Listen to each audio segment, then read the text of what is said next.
Chapter 22. Jonathan Harker's Journal. 3rd of October. As I must do something or go mad, I write this diary. It is now 6 o'clock, and we are to meet in the study in half an hour and take something to eat, for Dr. Van Helsing and Dr. Seward are agreed that if we do not eat we cannot work our best. Our best will be, God knows, required today. I must keep writing at every chance, for I dare not stop to think. All, big and little, must go down. Perhaps at the end the little things may teach us most. The teaching, big or little, could not have landed Mina or me anywhere worse than we are today. However, we must trust and hope. Poor Mina told me just now, with the tears running down her dear cheeks, that it is in trouble and trial that our faith is tested, that we must keep on trusting, and that God will aid us up to the end. The end. Oh my God. What end? To work. To work. When Dr. Van Helsing and Dr. Seward had come back from seeing poor Renfield, we went gravely into what was to be done. First, Dr. Seward told us that when he and Dr. Van Helsing had gone down to the room below, they had found Renfield lying on the floor, all in a heap. His face was all bruised and crushed in, and the bones of the neck were broken. Dr. Seward asked the attendant who was on duty in the passage if he had heard anything. He said that he had been sitting down. He confessed to half dozing when he heard loud voices in the room, and then Renfield had called out loudly several times, "God! God! God!" After that there was a sound of falling, and when he entered the room he found him lying on the floor, face down, just as the doctors had seen him. Van Helsing asked if he had heard voices or a voice, and he said he could not say, that at first it had seemed to him as if there were two, but as there was no one in the room it could have been only one. He could swear to it, if required, that the word God was spoken by the patient. Drive Seward said to us, when we were alone, that he did not wish to go into the matter. The question of an inquest had to be considered, and it would never do to put forward the truth, as no one would believe it. As it was, he thought that on the attendant's evidence he could give a certificate of death by misadventure in falling from bed. In case the coroner should demand it, there would be a formal inquest, necessarily to the same result. When the question began to be discussed as to what should be our next step, the very first thing we decided was that Mina should be in full confidence, that nothing of any sort, no matter how painful, should be kept from her. She herself agreed as to its wisdom, and it was pitiful to see her so brave and yet so sorrowful, and in such a depth of despair. There must be no concealment, she said, alas. We have had too much already, and besides there is nothing in all the world that can give me more pain than I have already endured than I suffer now. Whatever may happen, it must be of new hope or of new courage to me. Van Helsing was looking at her fixedly as she spoke, and said, suddenly but quietly, "But dear Madam Mina, are you not afraid, not for yourself, but for others, from yourself, after what has happened?" Her face grew set in its lines, but her eyes shone with the devotion of a martyr as she answered, "Ah no. For my mind is made up." "To what?" he asked gently, whilst we were all very still, for each in our own way we had a sort of vague idea of what she meant. Her answer came with direct simplicity, as though she were simply stating a fact. "Because if I find in myself, and I shall watch keenly for it, a sign of harm to any that I love, I shall die." "You would not kill yourself?" he asked, hoarsely. "I would, if there were no friend who loved me, who would save me such a pain and so desperate an effort." She looked at him meaningly as she spoke. He was sitting down, but now he rose and came close to her and put his hand on her head as he said solemnly, "My child, there is such an one if it were for your good. For myself I could hold it in my account with God to find such an euthanasia for you, even at this moment if it were best. Nay, were it safe. But my child," for a moment he seemed choked, and a great sob rose in his throat. He gulped it down and went on. "There are here some who would stand between you and death. You must not die. You must not die by any hand, but least of all by your own. Until the other, who has fouled your sweet life, is true dead you must not die, for if he is still with the quick undead, your death would make you even as he is. No, you must live. You must struggle and strive to live, though death would seem a boon unspeakable. You must fight death himself, though he come to you in pain or in joy, by the day, or the night, in safety or in peril. On your living soul I charge you that you do not die, nay, nor think of death till this great evil be past." The poor dear grew white as death, and shook and shivered, as I have seen a quicksand shake and shiver at the incoming of the tide. We were all silent, we could do nothing. At length she grew more calm and turning to him said, sweetly but oh, so sorrowfully, as she held out her hand, "I promise you, my dear friend, that if God will let me live, I shall strive to do so, till, if it may be in his good time, this horror may have passed away from me. She was so good and brave that we all felt that our hearts were strengthened to work and endure for her, and we began to discuss what we were to do. I told her that she was to have all the papers in the safe, and all the papers or diaries and phonographs we might hereafter use, and was to keep the record as she had done before. She was pleased with the prospect of anything to do if pleased could be used in connection with so grim an interest. As usual, Van Helsing had thought ahead of everyone else, and was prepared with an exact ordering of our work. It is perhaps well, he said, that at our meeting after our visit to Carfax we decided not to do anything with the earth boxes that lay there. Had we done so, the Count must have guessed our purpose, and would doubtless have taken measures in advance to frustrate such an effort with regard to the others, but now he does not know our intentions. Nay, more, in all probability, he does not know that such a power exists to us as can sterilize his lairs, so that he cannot use them as of old. We are now so much further advanced in our knowledge as to their disposition that, when we have examined the house in Piccadilly, we may track the very last of them. Today, again, is ours, and in it rests our hope. The sun that rose on our sorrow this morning guards us in its course. Until it sets tonight, that monster must retain whatever form he now has. He is confined within the limitations of his earthly envelope. He cannot melt into thin air nor disappear through cracks or chinks or crannies. If he go through a doorway, he must open the door like a mortal. And so we have this day to hunt out all his lairs and sterilize them. So we shall, if we have not yet catch him and destroy him, drive him to bay in some place where the catching and the destroying shall be, in time, sure.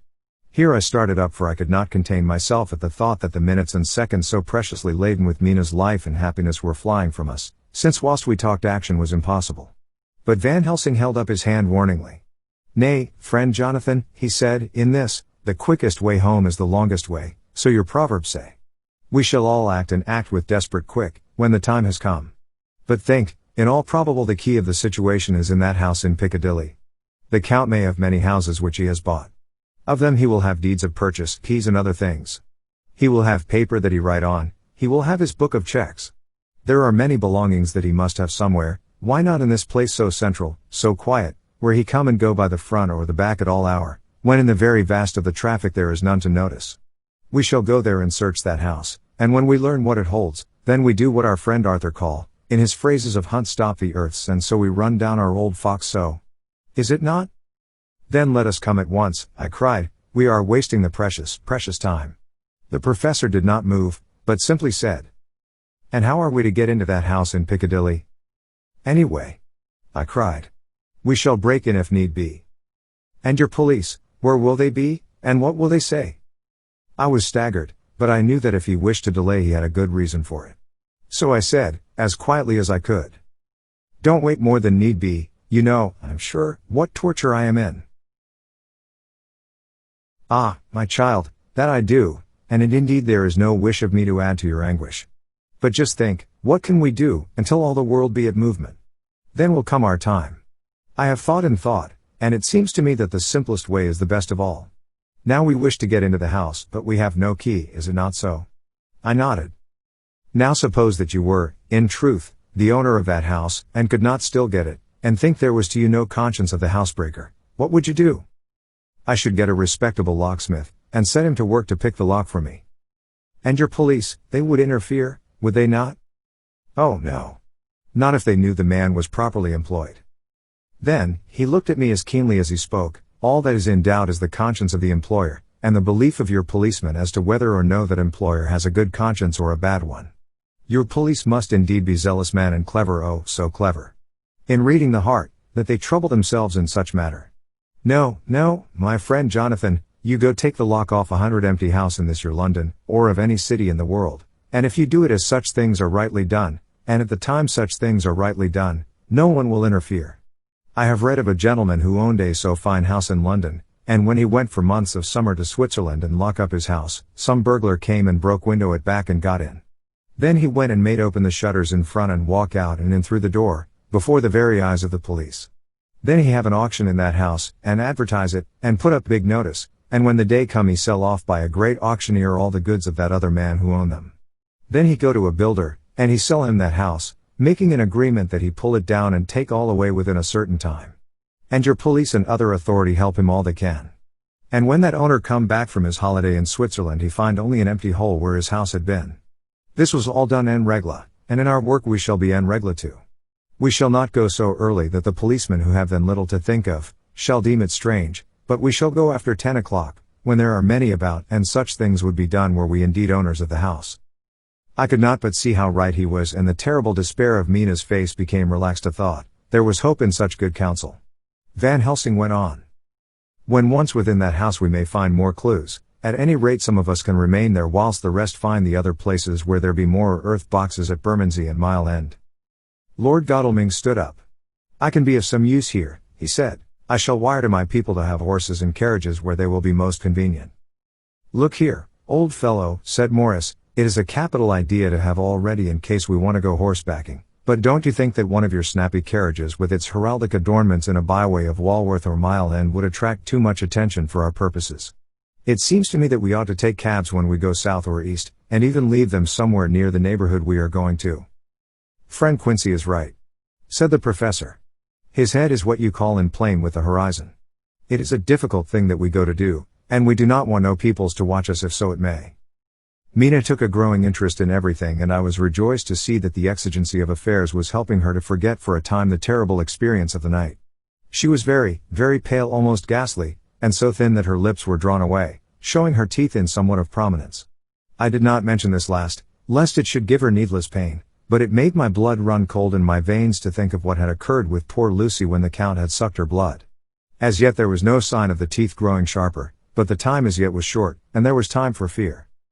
When we came to the discussion of the sequence of our efforts and of the disposition of our forces, there were new sources of doubt. It was finally agreed that before starting for Piccadilly we should destroy the Count's lair close at hand.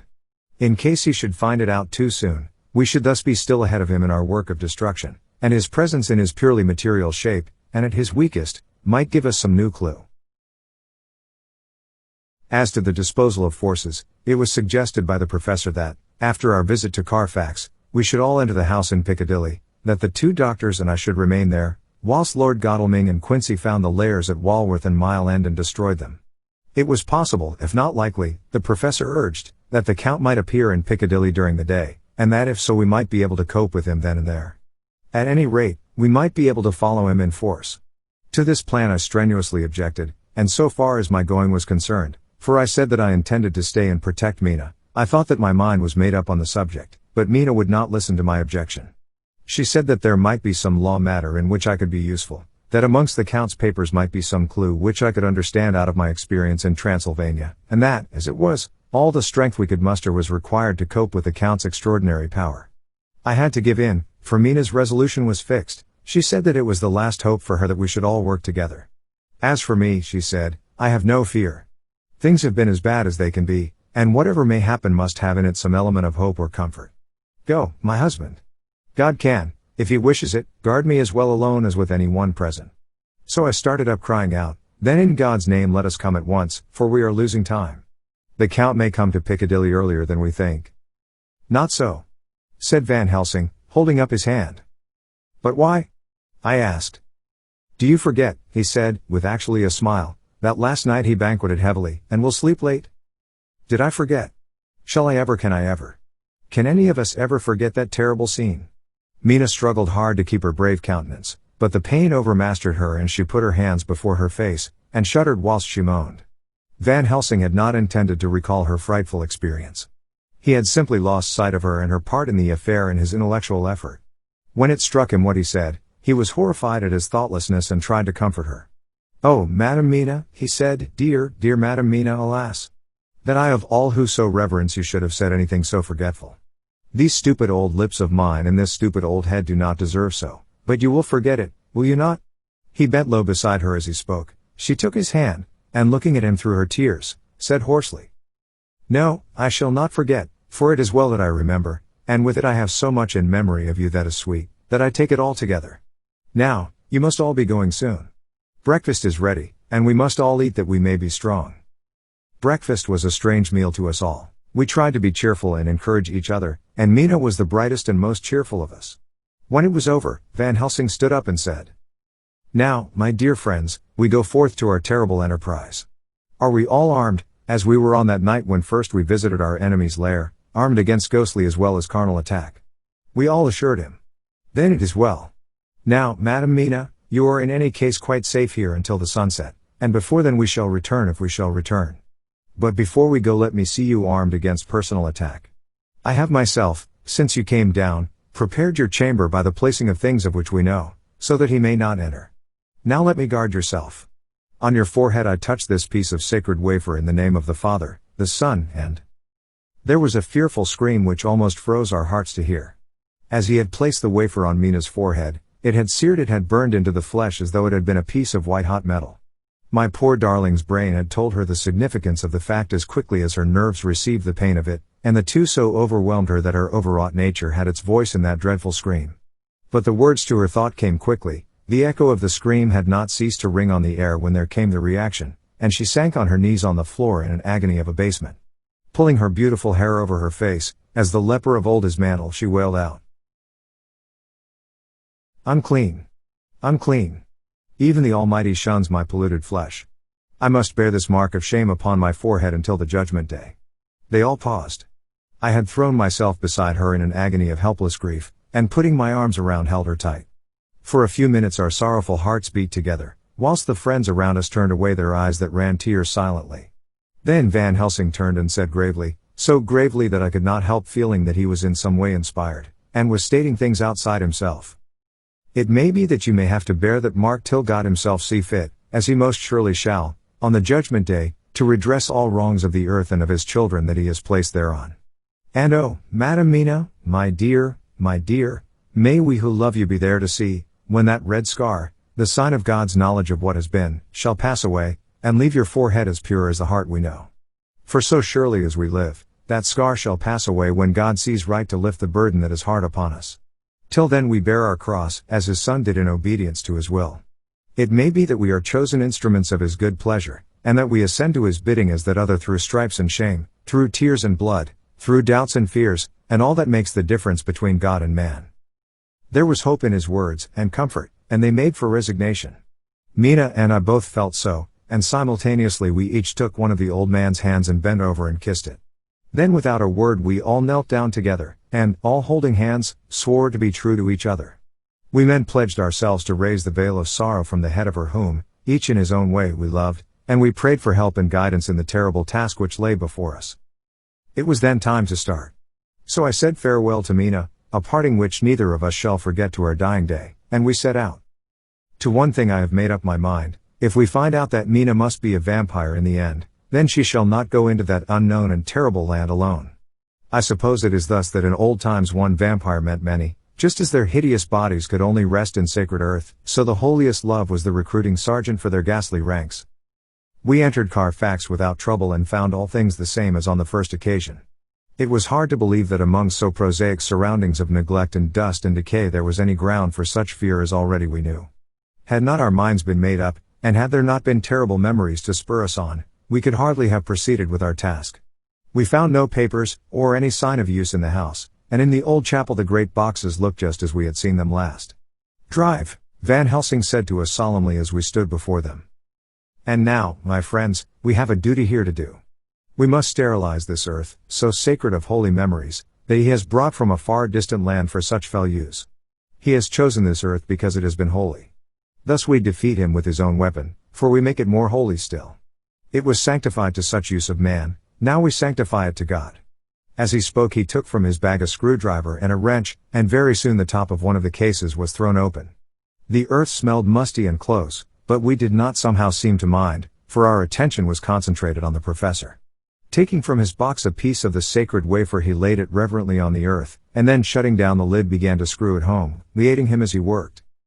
One by one we treated in the same way each of the great boxes, and left them as we had found them to all appearance, but in each was a portion of the host. When we closed the door behind us, the professor said solemnly, "So much is already done. If it may be that with all the others we can be so successful, then the sunset of this evening may shine on Madam Mina's forehead all white as ivory and with no stain." As we passed across the lawn on our way to the station to catch our train we could see the front of the asylum. I looked eagerly, and in the window of my own room saw Mina.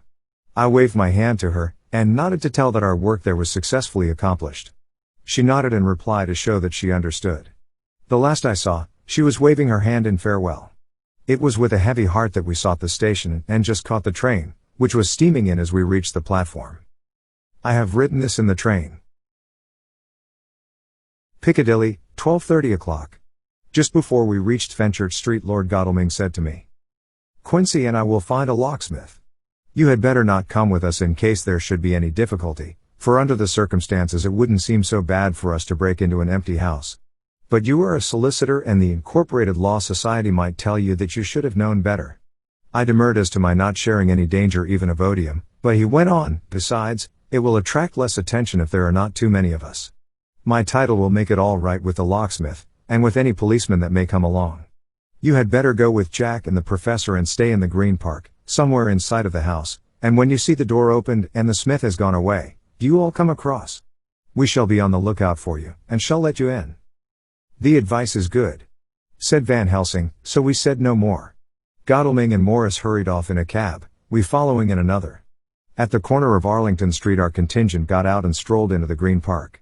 My heart beat as I saw the house on which so much of our hope was centered, looming up grim and silent in its deserted condition amongst its more lively and spruce-looking neighbors. We sat down on a bench within good view, and began to smoke cigars so as to attract as little attention as possible. The minutes seemed to pass with leaden feet as we waited for the coming of the others. At length we saw a four-wheeler drive up.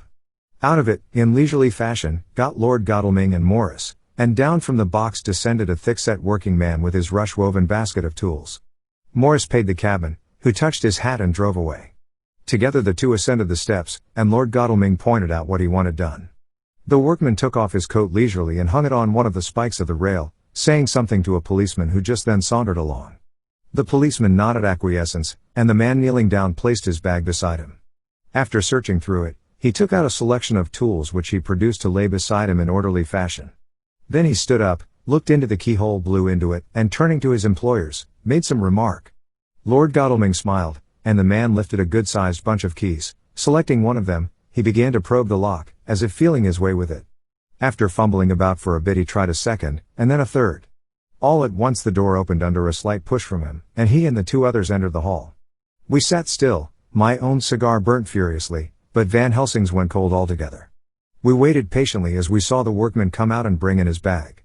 Then he held the door partly open, steadying it with his knees, whilst he fitted a key to the lock. This he finally handed to Lord Godalming, who took out his purse and gave him something. The man touched his hat, took his bag, put on his coat and departed. Not a soul took the slightest notice of the whole transaction. When the man had fairly gone, we three crossed the street and knocked at the door. It was immediately opened by Quincy Morris, beside whom stood Lord Godalming lighting a cigar. "The place smells so vilely," said the latter as we came in. It did indeed smell vilely like the old chapel at Carfax, and with our previous experience it was plain to us that the Count had been using the place pretty freely. We moved to explore the house, all keeping together in case of attack, for we knew we had a strong and wily enemy to deal with, and as yet we did not know whether the Count might not be in the house. In the dining room, which lay at the back of the hall, we found 8 boxes of earth. 8 boxes only out of the 9, which we sought. Our work was not over, and would never be until we should have found the missing box. First we opened the shutters of the window which looked out across a narrow stone-flagged yard at the blank face of a stable, pointed to look like the front of a miniature house. There were no windows in it, so we were not afraid of being overlooked. We did not lose any time in examining the chests. With the tools which we had brought with us we opened them one by one and treated them as we had treated those others in the old chapel. It was evident to us that the Count was not at present in the house, and we proceeded to search for any of his effects. After a cursory glance at the rest of the rooms, from basement to attic, we came to the conclusion that the dining room contained any effects which might belong to the Count, and so we proceeded to minutely examine them. They lay in a sort of orderly disorder on the great dining room table. There were title deeds of the Piccadilly house in a great bundle, deeds of the purchase of the houses at Mile End and Bermondsey, notepaper, envelopes, and pens and ink. All were covered up in thin wrapping paper to keep them from the dust. There were also a clothes brush, a brush and comb, and a jug and basin, the latter containing dirty water which was reddened as if with blood. Last of all was a little heap of keys of all sorts and sizes, probably those belonging to the other houses. When we had examined this last find, Lord Godalming and Quincy Morris, taking accurate notes of the various addresses of the houses in the east and the south, took with them the keys in a great bunch, and set out to destroy the boxes in these places. The rest of us are, with what patience we can, waiting their return or the coming of the Count.